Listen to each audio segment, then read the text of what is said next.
أمرت وأنا أول المسلمين. وعن أبي هريرة رضي الله تعالى عنه أن رسول الله صلى الله عليه وسلم قال: من كان له سعة فلم يضحي فلا يقربن مصلانا، أو كما قال رسول الله صلى الله عليه وسلم. صدق الله مولانا العلي العظيم وصدق رسوله النبي الكريم. يا رب صل وسلم دائما أبدا على حبيبك خير الخلق كلهم. يا رب صل وسلم دائما أبدا على حبيبك خير الخلق كلهم. يا رب صل وسلم دائما أبدا على حبيبك خير الخلق كلهم. معزز علماء کرام، محترم بزرگوں اور عزیز بھائیوں، ذی الحجہ کا مبارک عشرہ گزرتا جا رہا ہے۔ آج ذی الحجہ کی 8 تاریخ ہے، کل 9 تاریخ ہوگی اور کل کے دن کو عرفہ کا دن کہا جاتا ہے۔ بعض روایات سے یہ بات واضح ہوتی ہے کہ سال کی دنوں میں سب سے افضل دن عرفہ کا دن ہے۔ سال کی جو 360 دن ہیں، ان دنوں میں سب سے افضل دن عرفہ کا دن۔ ہفتے کے دنوں میں سب سے افضل دن تو جمعہ کا ہے، 7 دنوں میں سب سے افضل دن جمعہ ہے، لیکن سال کے 360 دنوں میں سب سے افضل دن عرفہ کا دن ہے۔ اور یہی وجہ ہے کہ جو بہت بڑی عبادت ہے حج کی عبادت، جس کے لیے آدمی کو اپنا مال بھی خرچ کرنا پڑتا ہے اور اپنی جان بھی لگانی پڑتی ہے، اس حج کے لیے جو مخصوص دن طے کیا گیا ہے وہ عرفہ کا دن ہے۔ اسی لیے 9ویں ذی الحجہ کو جو شخص عرفات کے میدان میں بھلے تھوڑی دیر کے لیے ہو، اگر حاضری نہیں دے سکا تو اس کا حج بھی صحیح نہیں ہوتا۔ اندازہ لگائے کتنا اہم دن ہے۔ اب جو لوگ حج میں گئے ہیں ان کے لیے تو آج عرفہ کا دن ہے، وہاں ہم سے 1 دن پہلے چلتے ہیں، ہمارے لیے کل عرفہ کا دن ہے۔ اس دن میں خصوصیت کے ساتھ ایک تو عبادت ہے روزہ۔ سرکار دو عالم صلی اللہ علیہ وسلم کا ارشاد ہے، جس نے عرفہ کے دن روزہ رکھا، اللہ کی ذات سے پوری امید ہے اس کے اگلے 1 سال کے گناہ معاف ہوں گے اور اس کے پچھلے 1 سال کے بھی گناہ معاف ہوں گے۔ یہ عرفہ کے دن کی روزے کی فضیلت۔ دوسری خصوصیت یہ ہے کہ جو اس عشرے میں روزے رکھنے کا ہمیں حکم ہے اور جس کو عبادت اور مستحب کہا گیا ہے، یہ روزے بھی پہلی ذی الحجہ سے شروع ہو کر کل ختم ہو جائیں۔ عید کے دن روزہ رکھنا حرام ہے، جائز ہی نہیں ہے، انسان بہت بڑا گناہ کا ارتکاب کرنے والا۔ تو یہ جو روزے کا سلسلہ چلا تھا، اور ایک روزہ 1 سال کے روزوں کے برابر جس کو کہا گیا ہے، اس میں سے کل یہ آخری روزہ۔ تیسری عبادت یہ ہے کہ جو تکبیر تشریق کے دن ہوتے ہیں ان میں پہلا دن کل کا دن ہے۔ جانتے 5 دن تکبیر تشریق کے ہیں، 9، 10، 11، 12 اور 13 ذی الحجہ۔ کل فجر کی نماز سے انشاءاللہ تکبیر تشریق شروع ہو جائے گی اور 13 ذی الحجہ کی عصر کی نماز میں آخری تکبیر تشریق ہوگی۔ یہ بھی کل سے شروع ہو رہی ہے اور یہ تکبیر تشریق بھی ہمیں اپنے پروردگار کی یاد بھی دلاتی ہے اور حضرت ابراہیم علیہ نبینا علیہ السلام کی قربانی کی بھی یاد دلاتی ہے۔ قربانی پرسوں ہوگی، 10 ذی الحجہ کا دن قربانی کا دن ہے، لیکن 1 دن پہلے ہمیں قربانی کی یاد دلائی جائے۔ 1 دن پہلے کل جو دن شروع ہوگا، کل سے تکبیر تشریق کہوائی جا رہی ہے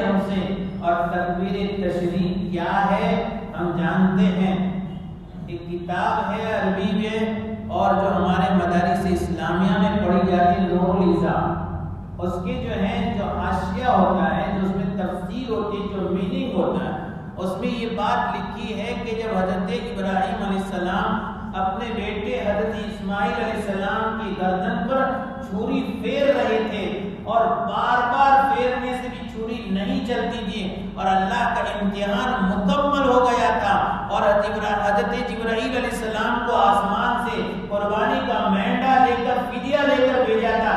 حضرت جبرائیل کو ڈر ہوا کہ کہیں حضرت ابراہیم کی یہ چھری حضرت اسماعیل کو کاٹ نہ ڈالے، اس لیے وہ بھاگے ہوئے آئے اور بلند آواز سے انہوں نے پکارنا شروع کیا، اللہ اکبر اللہ اکبر، 2 مرتبہ زور سے اللہ اکبر کی صدا لگائی۔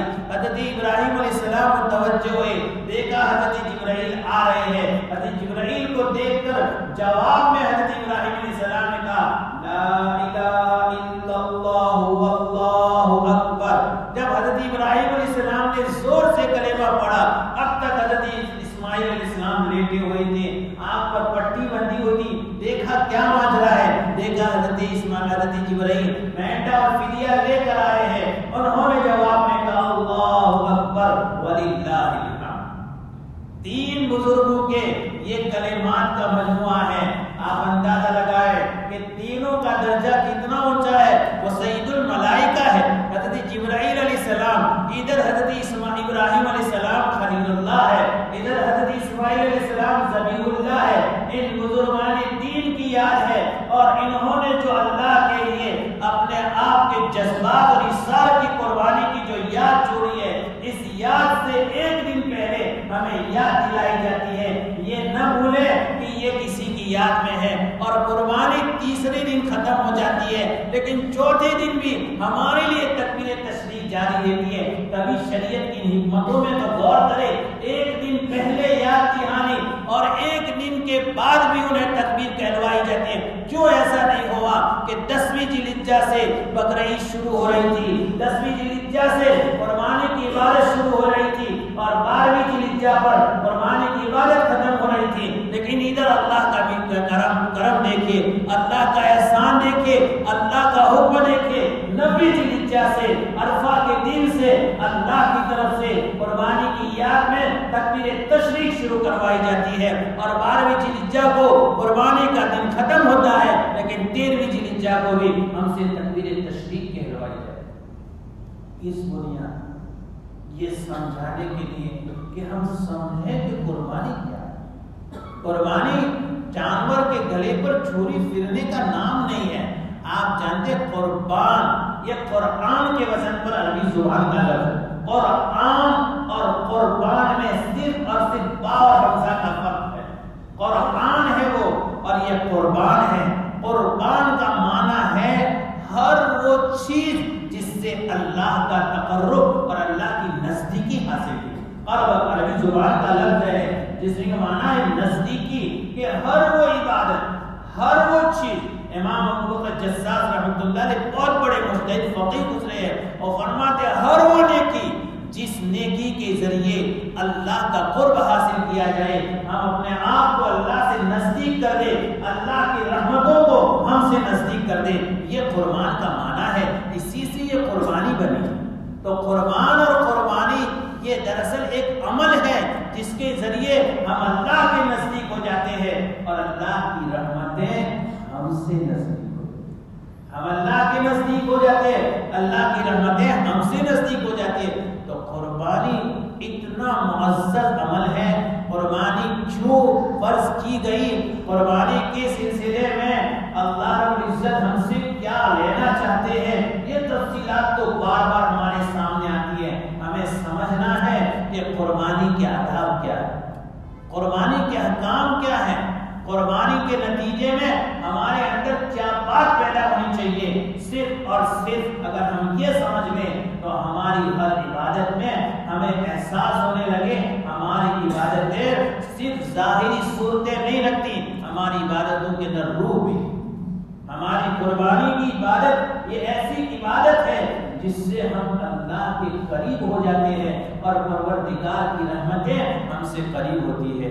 اور اسی لیے ہر سال یہ عبادت اللہ رب العزت ہم سے انجام دلواتے ہیں.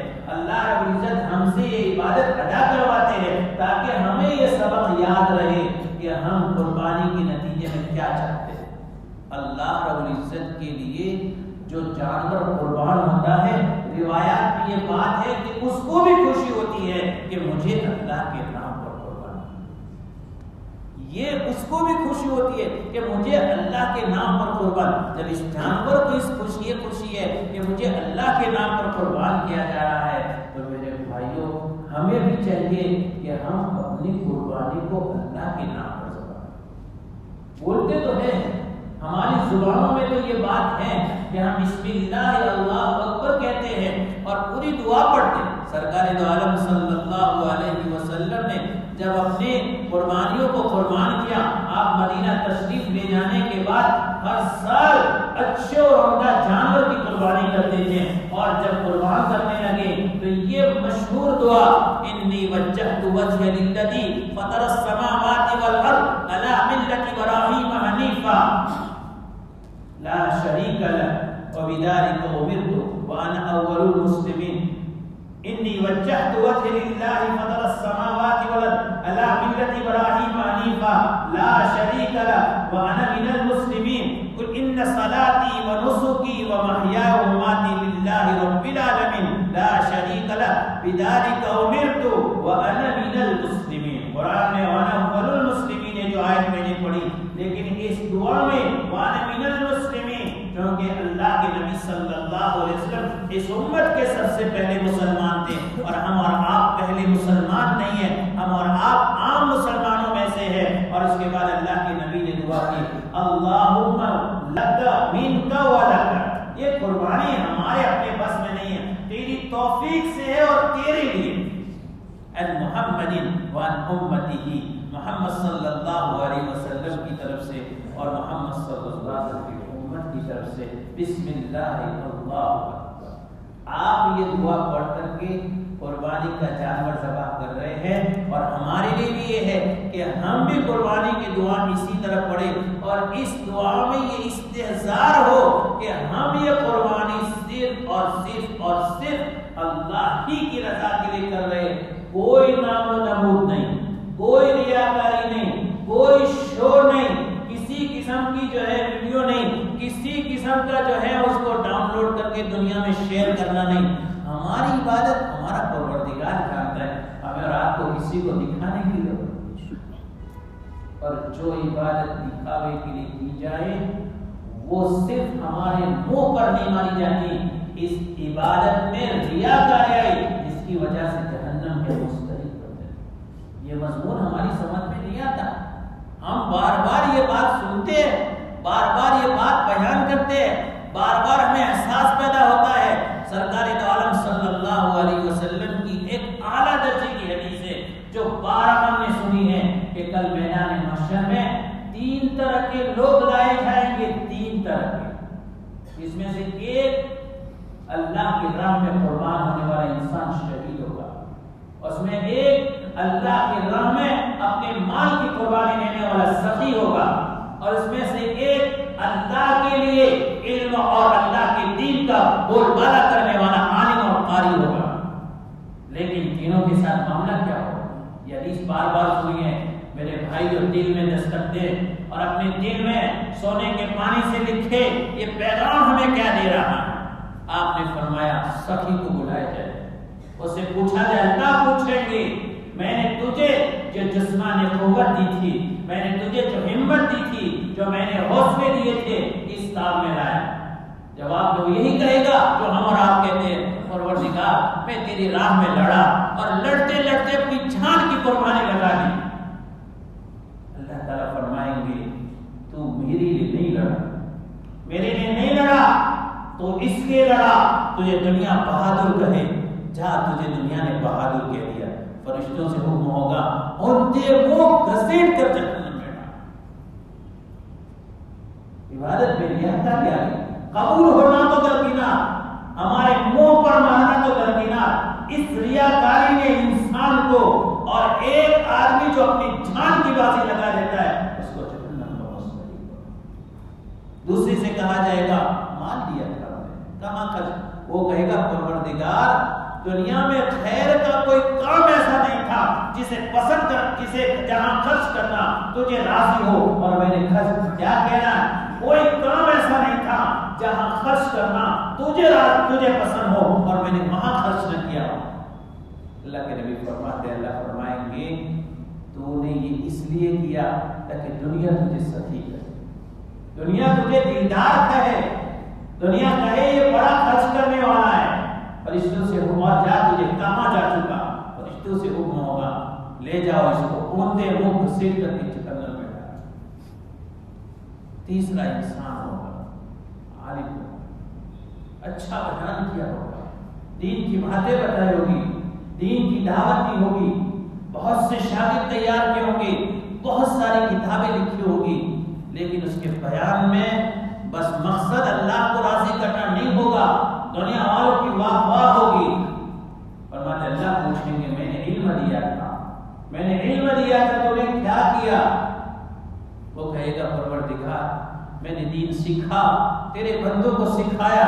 پروردگار کہے گا تو نے اس لیے ایسا کیا تجھے لوگ اچھا مقرر کہے، تجھے لوگ اچھا عالم کہے، تجھے بہترین قاری کہے، تجھے بہترین محدث کہے، تجھے مفسر کہے۔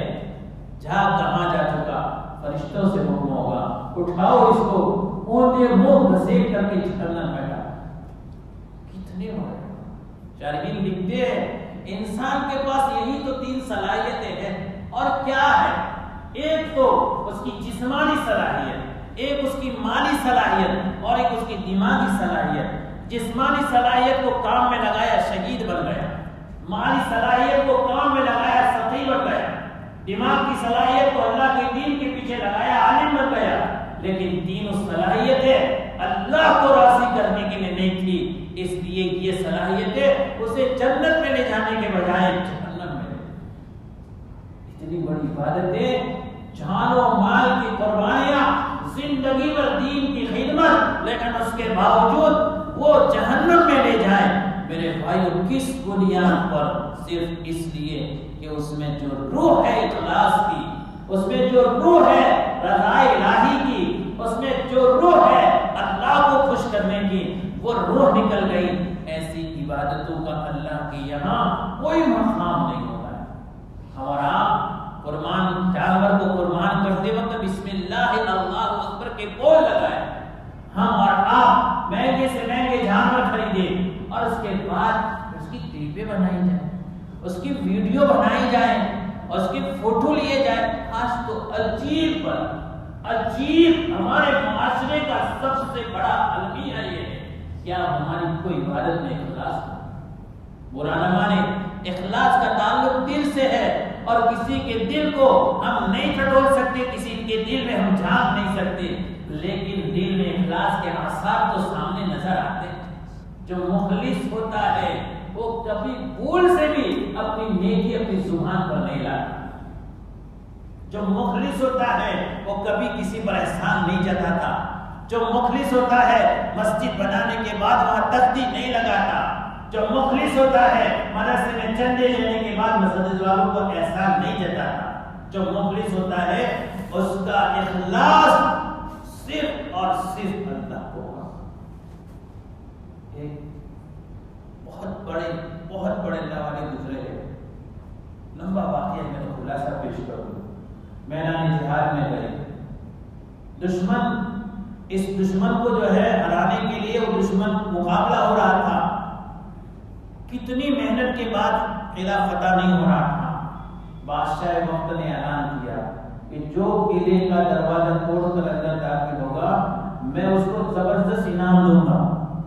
اب اس کے بعد پھر ایک نوجوان نکلا، چہرے پر نقاب ڈال دیا، میدان میں خود گیا اور اس کی برکت سے فتح نصیب ہوئی، اور اس کی برکت سے بادشاہ وقت نے بعد میں اعلان کیا وہ کون ہے جو سب سے پہلے وہاں داخل ہوا تھا۔ سب سے پہلے کوئی کھڑا نہیں ہوتا ہے، بار بار اعلان ہوا، کوئی کھڑا نہیں ہوتا ہے، اسے قسم دی گئی کہ وہ ایک شخص اگر وہ کھڑا ہوا اور کہا بادشاہ وقت تنہائی میں کہیں، میں تنہائی میں جو ہے اس سے ملوں گا، سب کے سامنے نہیں. وقت آیا، تنہائی ہوئی، اس نے نقاب اٹھانے سے پہلے 2 شرطیں کی. پہلی شرط تو یہ ہے کہ آپ مجھ سے میرا نام نہیں پوچھیں گے، اور دوسری بات آپ جان لیں گے مجھے تو اس کے بعد لوگوں کو بتائیں گے نہیں کہ میں کون ہوں. جب تنہائی میں دیکھا وہ بادشاہ بھی حیران رہ گیا کہ ایسا مخلص. کتابوں میں لکھا ہے اس وقت جب کبھی بھی اس بادشاہ کو واقعہ یاد آتا تھا وہ اپنی دعاؤں میں ہاتھ اٹھا کر کہتا تھا پروردگار وہ نقاب والے مجاہد کی برکت سے میری دعا کو. اخلاص کی تو ایسے ایک نہیں ہزاروں نمونے ہیں میرے بھائیوں. اور جو اخلاص کے لیے کام کرتا ہے اللہ رب العزت اسے دنیا میں بھی جو ہے روشن کرتا ہے. وہ چاہے کتنی اپنی نیکی کو چھپائے لیکن اللہ کے بندوں کو اپنے بندوں کے دلوں میں اس کی محبت ڈال دیتے ہیں. اور یہ عبادت ہے. اس عبادت میں بھی ہمارے یہاں بہت زیادہ جو ہے ریاکاریاں، نام و نمود، شہرت، اور بس عجیب بات یہ ہے کہ پوری دنیا میں مشہور ہونے کی ایک جذبہ پیدا ہو. اس لیے میرے بھائیوں اس عبادت کو عبادت کی طرح انجام دینا ہے. اب انشاءاللہ یہ عہد کریں ہم میں سے جو بھی قربان کر رہے ہیں قربانی کریں. کسی بھی اپنی قربانی کا نہ پہلے نہ بعد میں کوئی فوٹو نہیں ہے. آج کرتے سب خاموش ہے. انشاءاللہ کہیے کوئی ضرورت نہیں ہے، پروردگار کے لیے کرنا ہے. دوسری بات یہ ہے کہ ہماری عبادت دوسروں کے لیے تکلیف نہ بن جائے. کسی بھی عبادت میں بڑی سے بڑی عبادت ہے، اگر وہ کسی کے لیے تکلیف کا باعث بن جائے تو وہ عبادت کے کھاتے میں لکھنے کے بجائے گناہ کے کھاتے میں لکھ جائے. کوئی بھی بات آپ ایک مثال مسجد میں نماز کے لیے آنا، جماعت کے ساتھ مسجد میں نماز پڑھنا کتنا بڑا ثواب ہے. کہ کسی آدمی کے بدن میں ایسی بیماری ہو جس سے اس کے بدن سے بو آتی ہو تو اس کے لیے مسجد میں آ کر نماز با جماعت پڑھنا حرام ہے، جائز نہیں. کیا وجہ؟ ایک عبادت ہے. ایک نماز کا ثواب 25 گنا 27 گنا ثواب مل جاتا ہے مسجد میں با جماعت نماز. لیکن وہی عبادت اگر کسی کے لیے نقص تکلیف کا ذریعہ بن جائے تو بیچارہ کیا کرے؟ اس کے بس میں نہیں، وہ بیماری خود پیدا ہو. لیکن نہیں، تو بیماری پیدا کرنے والا تو نہیں ہے، لیکن اس بیماری کی تکلیف سے دوسروں کو بچانا تیرے ہاتھ میں ہے. تو کیوں مسجد میں جائے؟ جو عبادت دوسروں کے لیے تکلیف کا ذریعہ بن جائے وہ عبادت نہیں ہے، وہ گناہ. ہم اور آپ یہ نہیں سمجھتے. ہماری عبادتوں میں بھی یہی بات، عبادتیں نہیں گناہ بنتے ہیں. یہ قربانی میں بھی یہی معاملہ ہے. یاد رکھیں نہ پڑوسیوں کو ہم تکلیف دے سکتے ہیں، نہ اپنی برادری کو تکلیف دے سکتے ہیں، نہ اپنے محلے والوں کو تکلیف دے سکتے ہیں، نہ اپنے مسلمان بھائیوں کو تکلیف دے سکتے ہیں، اور نہ کسی غیر مسلم بھائی کو تکلیف دے سکتے ہیں. اور ہم ہیں کہ قربانیوں کے ذریعے تکلیف دے. جانور لے آئے اور اپنے گھروں میں اور اپنے جو ہے راستوں میں باندھ دیے، گوبر کر رہے ہیں، غلاظتیں کر رہے ہیں. گزرنے والے کتنے پریشان ہیں، محلے والے کتنے پریشان. میرے بھائی تو اگر لایا ہے تو تیری ذمہ داری ہے تو اس گوبر کو، اس غلاظت کو صاف کر تاکہ محلے والے پریشان. جانور ذبح کر دیا، خون وہاں پڑا ہے، نالیوں میں بہ رہا ہے. یہ ہماری یہ نیت نہیں ہوتی، پر ہمارے دلوں میں یہ خیال نہیں آتا اس گزرنے والوں کو تکلیف لے جائے جانور کے، اور وہ آزاد کھلے لے جا رہے ٹیمپو میں، کھلے لے جا رہے، سب کو دکھا دے ارے وہ ہماری عبادت ہے. وہ خیر ان کے اپنے عقائد ہے، ان کے نظریات ہے. ہمیں کیا حق پہنچتا ہے ہمارے کسی عمل کے ذریعے ہم ان کو تکلیف پہنچائے؟ کیا حق؟ یہ حالات جو پیدا ہو رہے ہیں شریعت کے احکام پر عمل نہیں کرتے، نتیجتاً اس کا جو ہے بواد ہمیں بھگتنا. اور ایک انسان کی غلطی سے پورا معاشرہ بدنام ہو رہا ہے. ایک پورے بھروچ شہر میں بھی اگر سب نے شریعت کے احکام کے مطابق عمل کیا، لیکن 2-4 ایسے نکلے جنہوں نے اس کو شو کیا اور غلط طریقے سے اس کو ریلیز کیا، غلط طریقے سے اپنے غیر مسلم بھائیوں کے دلوں میں بدگمانیاں ڈالی. نتیجتاً پورے مسلم سماج کو، مسلم معاشرے کو، اور صرف مسلم معاشرے کو نہیں مذہب اسلام کو چیلنج کیا، مذہب اسلام پر طعنے کیے جا رہے، مذہب اسلام پر اعتراضات کیے جاتے. کیا حق پہنچتا ہے؟ پروردگار نے ہمیں اتنا اچھا دین دیا ہے تو اس دین میں ہمیں اچھے اخلاق دیے ہیں. ہر مسلمان کا یہ فریضہ ہے اپنے اخلاق اس انداز میں پیش کریں کہ دوسروں کو پتہ چلے کتنا شاندار مذہب ہے. آج لوگ یہ کہتے ہیں اسلام تو بہت اچھا مذہب ہے لیکن مسلمان اچھے ہیں. کیا بات ہے. ہمارے اعمال دیکھ، ہمارے اخلاق دیکھ کر. اس لیے ہم اپنی عبادتوں کو ہم گناہوں کا ذریعہ نہ بنائیں، اپنی عبادتوں کو، اپنے اسلام کو اور مسلمانوں کو بدنام کرنے کا ذریعہ نہ بنائیں. ہماری یہ ذمہ داری ہے ہم اچھی طرح سے ایک محفوظ جگہ میں رہ کر، پردے میں رہ کر کے، صفائی کے انتظام کے ساتھ، اور پھر قربانی کرنے کے بعد اس کو کسی دوسری جگہ ضرورت سے زائد جو قربانی کی چیزیں ہیں اگر منتقل کرنی ہے تو پھر وہاں بھی اتنی حفاظت کے ساتھ لے جائیں کہ کسی کی نظر نہ پڑے. اور میرے بھائی خاص طور سے ایک بات، ہم مستحب پر عمل کرنے کے لیے بہت سی مرتبہ جانور کو بہت تکلیف دیتے ہیں. مستحب اپنی جگہ پر ہے، ہم قربانی تو قبلہ رخ کر دیں، اس کو کروٹ پر لٹائے، لیکن بہت سی مرتبہ جانور جو ہے اس کی وجہ سے تکلیف میں پڑتا ہے. مستحب پر آسانی سے عمل ہو جائے تو مستحب پر عمل کریں، لیکن جانور کو تکلیف میں نہ ڈالیں. یہ بھی ایک مسئلہ ہے جو ہماری نظروں سے غافل ہے. ہم جانور کو پلٹاتے رہتے، ادھر کرتے ادھر کھینچتے. ایک آدھے گھنٹے سے وہ بندہ ہوا ہے، قبلہ رخ کرنے کے لیے کوشش کرتے ہیں تاکہ ہمارا مسلم، اور اس جانور کو کتنی دیر تک ہم تکلیف دیتے ہیں. یہ ہمیں سمجھ میں نہیں آتا. یہ گناہ جانوروں کو بھی ستانا، جانوروں کو بھی مجبوری میں ہمیں ذبح کرنے کا حکم دیا ہے. اللہ کا حکم ماننے کے لیے جانوروں کو تکلیف دینے کی اجازت نہیں ہے. اس لیے میرے بھائیوں اس مسئلے کو سمجھیں. ہم جانتے ہیں کہ جانور جو قربان کرنا ہے وہ صحیح سالم عیب دار نہیں ہونا چاہیے، لیکن شریعت میں مسئلہ بھی ہے ذبح کرتے وقت عیب پیدا ہو جائے تو اس کی اجازت ہوتی. کیوں؟ اس لیے کہ وہ تو عیب پیدا ہو سکتا ہے، جانور ادھر ادھر حرکت کرے گا. اب ہم عیب سے بچانے کے لیے جانور کو تکلیف میں ڈالی، شریعت نے اس کی اجازت نہیں دی. ایک مستحب پر عمل کرنے کے لیے جانور کو تکلیف میں ڈالے.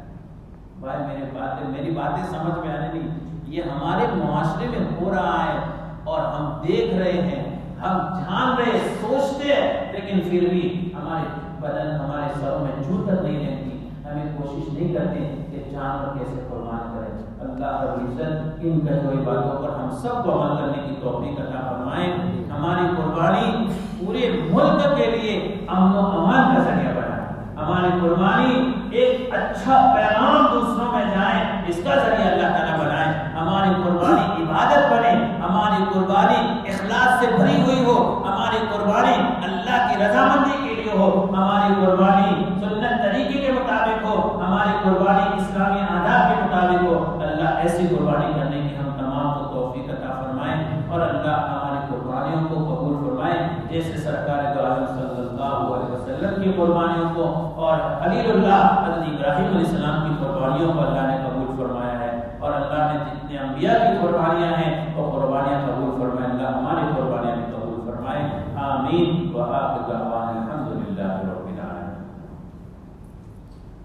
ایک اعلان رہ گیا ہے کہ عید کی نماز کا وقت لکھا ہوا تو ہے لیکن بہت سی مرتبہ دیکھنا بھول جاتے ہیں. عید کے بیان کا وقت ہے 6:40 6:40 پر انشاءاللہ بیان شروع ہو جائے گا اور 7 بجے انشاءاللہ بیان سے فارغ ہونے کے بعد نماز شروع ہو جائے گی. حضرات وقت پر پہنچیں، صفوں میں پابندی کے ساتھ ترتیب سے بیٹھیں اور بعد میں صفیں مکمل ہو جائے پھر اپنے حساب سے بیٹھیں. اللہ تعالیٰ اس پر بھی